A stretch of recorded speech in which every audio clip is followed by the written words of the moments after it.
Dito babaklasin natin yung likod. At ito nga pala guys yung in-order natin guys na bagong LCD.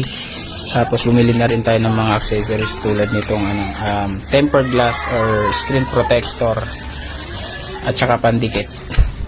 So babaklasin muna natin to guys para mapalitan na.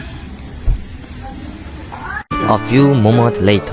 Guys, natanggal na natin ang cover. Tatanggalin natin lahat ng screw. Ayan, lahat ng screw tatanggalin natin guys. Okay. So yun guys, yung pagtanggal ng LCD nitong Vivo Y20s.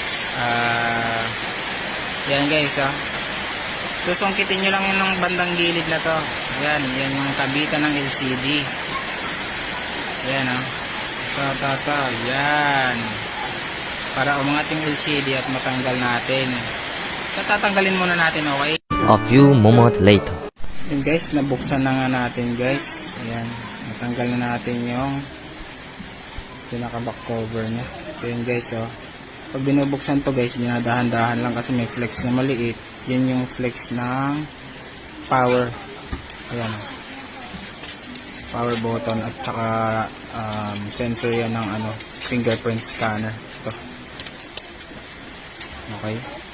Tapos kailangan tanggalin mo muna yung SIM tray sa gilid para hindi mabali. Dito yan guys nakalagay Pag napuwersa kasi yan, mababali yan. So, unahin tanggalin ang SIM card tray bago to.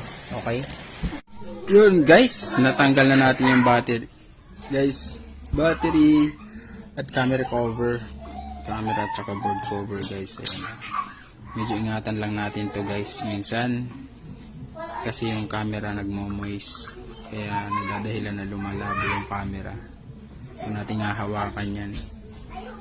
Ito yung flex ng LCD. Ngayon tatanggalin naman natin guys yung LCD nya. Yung ginagamit ko nga palang pananggal pang guys. Ito guys wala akong heat gun guys. Blower lang sapat na.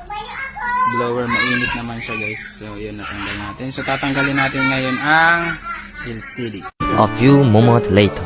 So yun guys, natanggal na nga natin ang LCD guys. Ayan, natanggal na natin guys Lilinisin lang natin bago natin ikabit ang bagong LCD. Ito yung lumang LCD guys. Lumang LCD original. Ayan Tapos ito naman ang ating ipapalit guys. Ayan guys ito yung LCD nya guys. Ayan.